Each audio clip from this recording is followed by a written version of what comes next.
Into the UFC conversation we go now, and it is UFC 307 going down this weekend, as it is once again an opportunity to see one of the pound-for-pound greats of his time step into the octagon, as Alex Pereira, this time not in an effort to save a card or on short notice, gets a real actual training camp against a real actual opponent. Kind of, as he faces Khalil Roundtree in the main event for the UFC's Light Heavyweight Championship. In the co-main event, it is Juliana Pena taking on Raquel Pennington as they fight for gold as well. So let's get into the early storylines. We begin with Alex Pereira, who, honestly, I hope he is taking Khalil Roundtree much more seriously than I am, because my first note is Pereira needs to stay focused. This is not the bright lights of UFC 300. This is not the bright lights of a Madison Square Garden show that he has come in last minute and saved. This isn't International Fight Week that he is coming in and saving. This is just a regular ass pay-per-view. It is a one after the Sphere. It is all of these things, and it's against an opponent that is probably like one of the worst he has faced in the UFC, to be perfectly frank. So he needs to keep that focus and not think about any of those things that I just said and just walk into that cage on Saturday and take care of business. He needs to be able to keep that momentum going. And this is like a few of the boxing ones that we have done of this, where we are already looking at what is next. And I am continuing to bang that drum, hoping that what is next is an opportunity in the heavyweight division. This is a guy who, yes, there are probably a couple other fights who that he needs to take care of at 205 pounds. Rakic, Madrimov, a couple of those sorts of things. But this is someone who wants to go out and make history. And it's not like you have a heavyweight division that is beating down with contenders right now. You have two very old men who haven't fought in a very long time who will be fighting for your heavyweight championship next month. After that, you got a young stud who is knocking out every other contender on their way toward the heavyweight championship. So I'm not saying Pereira needs to get a heavyweight title opportunity next, although fun. I am saying that his next fight, I think, should be at 265 pounds. That is my personal belief. For Roundtree, he seems like a weird challenger.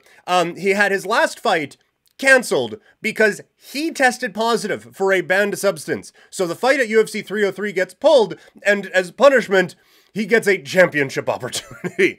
This is so weird. I was going to say, coming into this, that he feels like a mandatory challenger in boxing, but he doesn't even feel like that. Like, this is beyond the scope of what I think a mandatory challenger in boxing would get. Honestly, this is kicking it old school a little bit. This is like the old Pride Grand Prix, where it's like, all right, well, it's the middleweight Grand Prix. I mean, we're not going to have the middleweight champion in, so he gets to face whoever, the 8th or 16th seed or whatever they would do. And so he goes in there against some absolutely poor sucker to just get obliterated. That is honestly what this feels like right now. And so this is, I think you can tell I'm not taking Roundtree overly seriously as a championship opposition. But Roundtree has an opportunity to pull off what would be the wildest upset in the history of the sport. This is, I think this would definitely be bigger than Home Rousey. And it would be like up there with Sarah against GSP. When you consider that Pereira could be a triple champ by the time next year is done. Someone who is a champion in 3 different weight classes, probably not at the same time. That would be tough. But someone who has at least made that kind of history. He is right now, pound for pound, on my pound for pound rankings, number 2. And I think at worst you could put him 3rd. He's on an absolute tear. Roundtree his last win was against Anthony Smith, who we are just starting to, is he still good? Is he not? Not exactly a number 1 contender type of a fight. So Roundtree this weekend has a chance to shock the world in what I think would be the biggest upset in the history of the sport. Moving into the co-main event, also for a championship, as Juliana Pena looks to get back the belt that she won for a second against Amanda Nunes. For Pena, it is put up or shut up. She has been trying to go the Chael Sonnen, Colby Covington, whatever route of being the trash talker and the I'm going to play the heel. And she kind of sucks at it. And no one cares. And, Amanda Nunes is retiring because she's scared of me. No one believes that. No one's believing you. Not at all.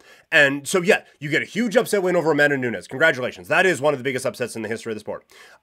Nunes came out after and kind of proved it was a fluke by whooping that ass for 5 rounds. Peña's 3-2 in her last 5.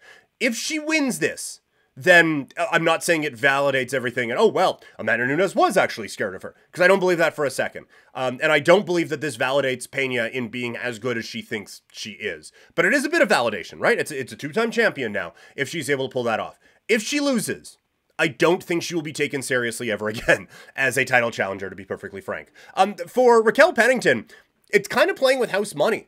I don't think anyone thought she would have had this resurgence after Nunes lays down one of the most one-sided ass kickings in the history of the sport on Pennington back in 2018. She follows that up by missing weight, and losing to Jermaine Durandamy to be able to bounce back and work her way into this opportunity. To be a champion again is an unbelievable bounce back for Raquel Pennington, and an unbelievable kind of final act to this career. So we will see what comes of this fight this weekend. I'm very intrigued by this one.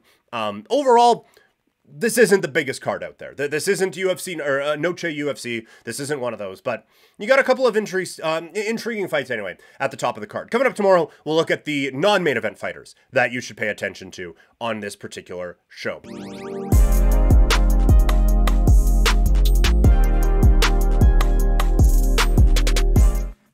UFC 307 goes down this weekend from Salt Lake City, Utah. In the main event, it's Alex Pereira defending his light heavyweight championship against number 7 contender, some crazy how, Khalil Roundtree. And while Pereira is obviously a big spotlight fighter, and then in the co-main with Raquel Pennington against Juliana Peña, a couple fighters from the Ultimate Fighter, there's a rivalry, a lot of talk, so a lot of spotlight on them. But there are some other fighters on this undercard that we should be paying attention to. So I'm going to give you 1, 2, 3, 4, 5 today that we should be watching for. The first one, he's a legend. It's Jose Aldo. Coming off of a win in his last fight, he is still genuinely one of the best fighters this sport has ever seen. And no, it is not the same as when he was kicking Uriah Faber's leg off in WEC on their only pay-per-view. And no, it is not the same when he was running through everyone en route to a giant clash with Conor McGregor, when he probably definitely should have got a rematch against Conor McGregor after that fight, but is what it is. But it is still a legend, and it is still someone who I think has kind of matured in this fight game to understand what his strengths and weaknesses are in 2024. And so another opportunity to see one of the all-time greats. You have to take that chance. The next fight, or this one is the full fight that I think we should really be paying attention to. It is Ketlin Vieira against Kayla Harrison. I think the UFC is hoping that Harrison gets a win here, setting up a title opportunity against either Peña or Pennington, depending on how that fight goes. Harrison obviously coming with a lot of fanfare from the PFL, although not undefeated after losing her second last bout in the Professional Fight League. But she comes in, dominates Holly Holm, and they are trying to, I think, fast-track her. For Vieira, I think she's won 2 of her last 3, so I don't think she gets rocketed into a title opportunity if she picks up a win, although this would be a gigantic win over Kayla Harrison. But Harrison is legitimately... She was probably the best fighter not in the Ultimate Fighting Championship until that changed, and she signed in the Ultimate Fighting Championship, and now she's one of the best fighters in the Ultimate Fighting Championship, and resume-wise would be very deserving of a title shot coming off of this one. Joaquin Buckley is the next one, has won 4 in a row. He gets an interesting test against Stephen Wonderboy Thompson. This would be the biggest name that Buckley has beaten so far. He does have a couple of good fights on a 4-fight winning streak here, but this would be a gigantic name for him, and put him, this isn't one where, oh, and he would rocket his way into a championship opportunity or anything like that, but I do think that this would put him in line for a very big fight, probably to start 2025, and put him in a, okay, this is maybe a guy we need to watch going into next year. And the last one, Carla Esparza, retirement fight against Tisha Pennington. These two, I don't know how their paths haven't crossed aside from a quarterfinal fight on The Ultimate Fighter, but this is the retirement fight for Carla Esparza against Tisha Pennington, formerly Tisha Torres. This is... It's an amazing career that Carla Esparza is going to be leaving behind, and an amazing legacy that she kind of, again, leaves here in the Ultimate Fighting Championship. It's great that she was able to get this spotlight with the Ultimate Fighter when that was still a thing, and then moving into the world of the UFC as a champion, and then this last little act here where she was able to maybe get a couple beneficial matches along the way, and that helped her out, but still put her in a position to go back and win another championship. It's really, really cool to see her getting this spotlight one more time. And a fight with Tisha Pennington, a couple of, as far as a couple of, I don't want to say legends, but a couple of fighters who have really paved the way for this kind of next generation of fighters to come. So a very interesting fight here to round out UFC 307. So those are some of the fighters you should be watching for coming up here on Saturday in Salt Lake City.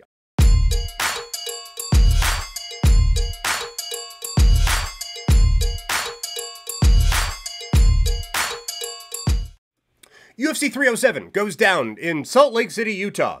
A hotbed for the Ultimate Fighting Championship suddenly. Thanks, I'm sure, in no part to the Salt Lake City City Council and the government in Utah paying TKO lots of money to go there. But either way, in the main event, it is Alex Pereira defending the UFC's Light Heavyweight Championship against number 7 contender Khalil Roundtree. Also, we have the women's bantamweight title on the line as Raquel Pennington goes up against Juliana Pena. Conrad, we'll get to the wrestling question there in the wrestling talk, but a slight teaser, because Conrad asking, not a preview, but a question, thoughts on NXT Black and Silver rebrand.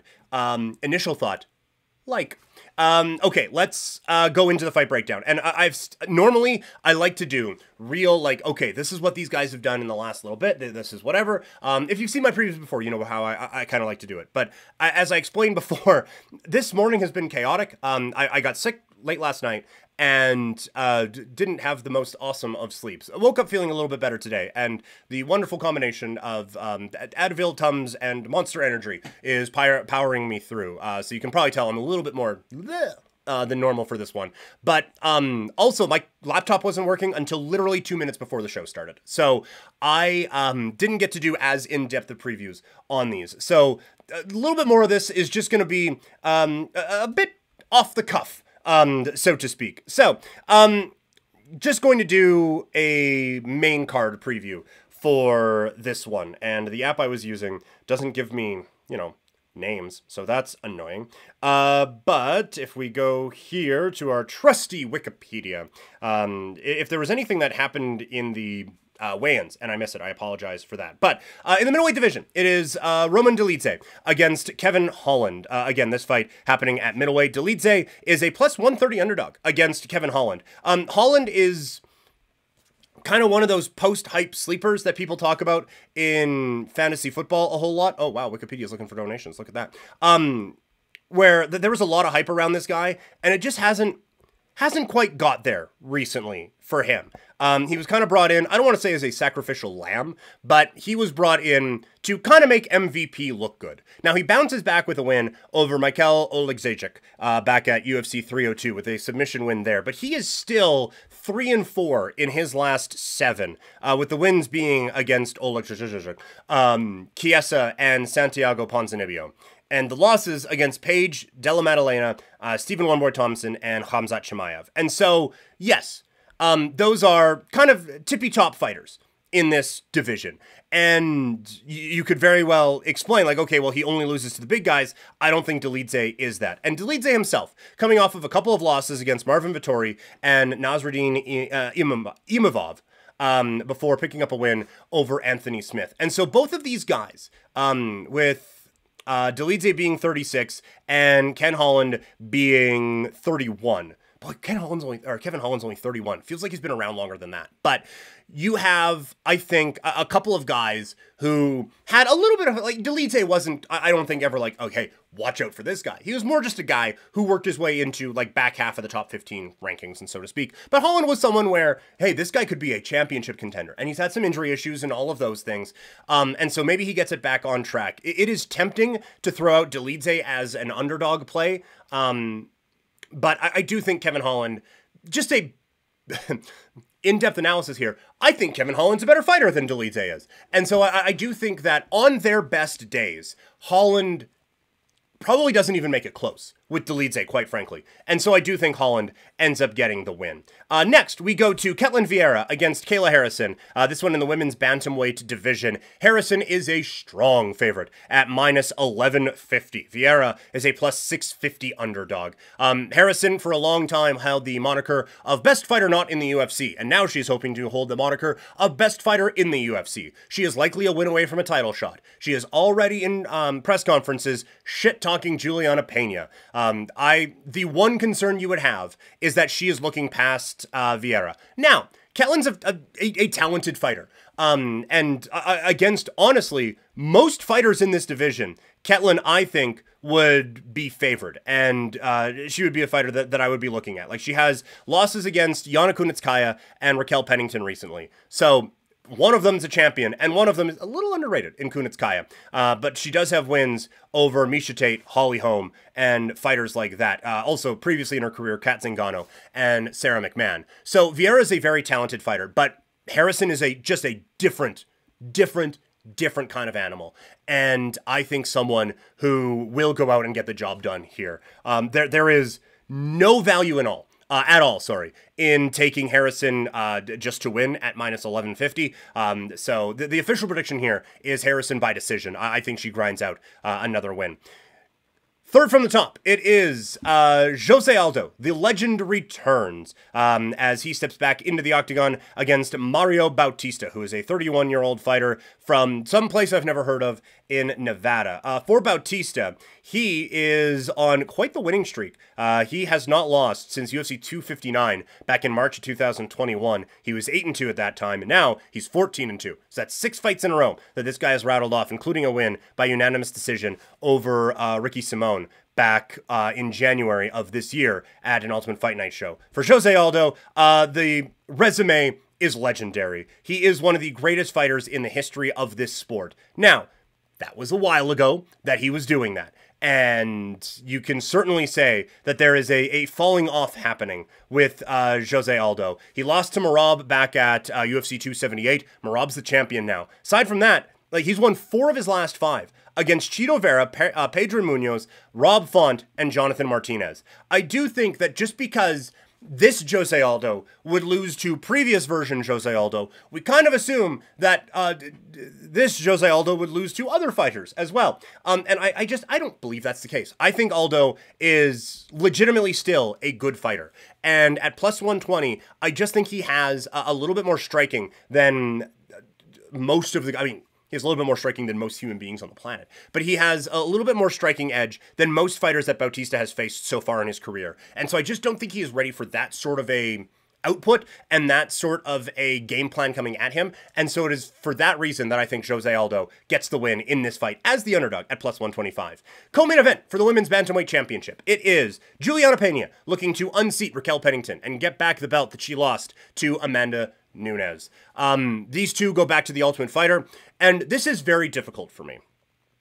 And this is where it's like the head-heart thing. Because Raquel Pennington, so that season of the Ultimate Fighter, and it's why I still think there's a bit of value in the tough format if done well.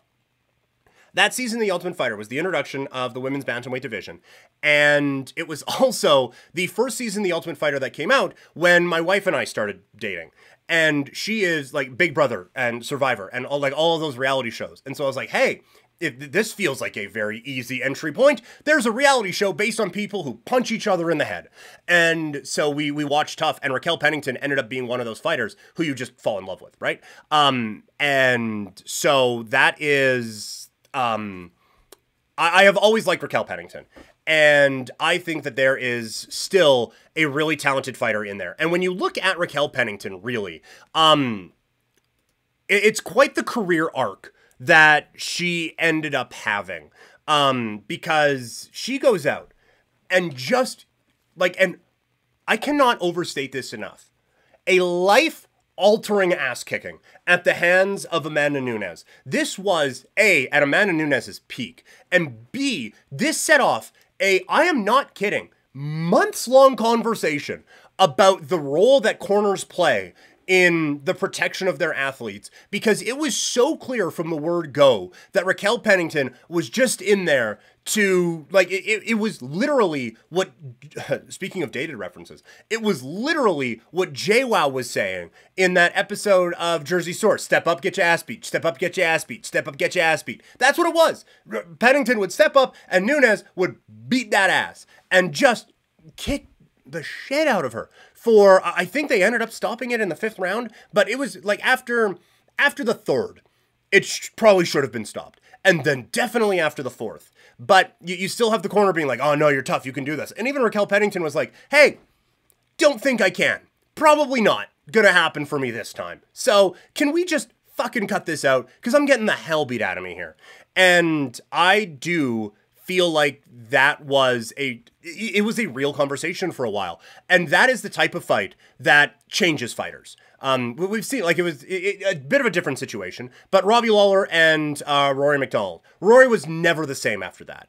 And we have seen a lot of guys who just get beat up. Cain Velasquez and Junior Dos Santos, another one, where those fights really took it out of both of those fighters. And I know I'm now going to more competitive fights than what this one was, but like this was so one-sided that it felt like, okay, well, this is the end of Raquel. And then she misses weight and loses to Germaine de Randamie, then rattles off a ton of wins in a row and wins the Bantamweight Championship. Like, her nickname is Rocky, and it fits. She is the underdog story of all underdog stories. It is incredible what she has been able to do, and genuinely one of my favorite fighters. Going up against Juliana Pena, who talked a lot of shit and was just wildly unlikable, on the Ultimate Fighter season, to the point where she got hurt after her season of Tough.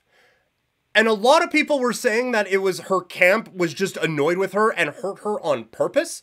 That was a theory that was floated out for a little bit around that. And so, like, all of the nice, bubbly whatever that Raquel Pennington is, Juliana Pena isn't. But what she is a really talented fighter. And so she was able to work her way into a title fight. No one gave her a hope in hell. Nunes talked about having a bad weight cut and all of those things, and it didn't matter because Juliana Pena forever and always has a win over Amanda Nunes. I do think that she maybe took a little bit too much from that because she talked a whole lot of shit, and then Nunes basically just punted her for 5 rounds and ended up getting a win, and a dominant one, to get the championship back. But Pena has since then tried to lean into the heel approach a little bit more. And I get trying to embrace that when everyone kind of doesn't like you anyway, but she's not good at it. Like, oh, Amanda Nunes is retiring because she's afraid of me. It's like, yeah, I'm sure she's really worried about another 25-minute cardio kickboxing session where she plays target practice with your brain and ends up winning. Like, no one is buying that. And so no one's really buying this shtick from her at all. And she has become a little bit unlikable in all of these things. And that has been just a bit of a disaster. So I think you can kind of tell emotionally which fighter I like over the other, right? Here's the problem.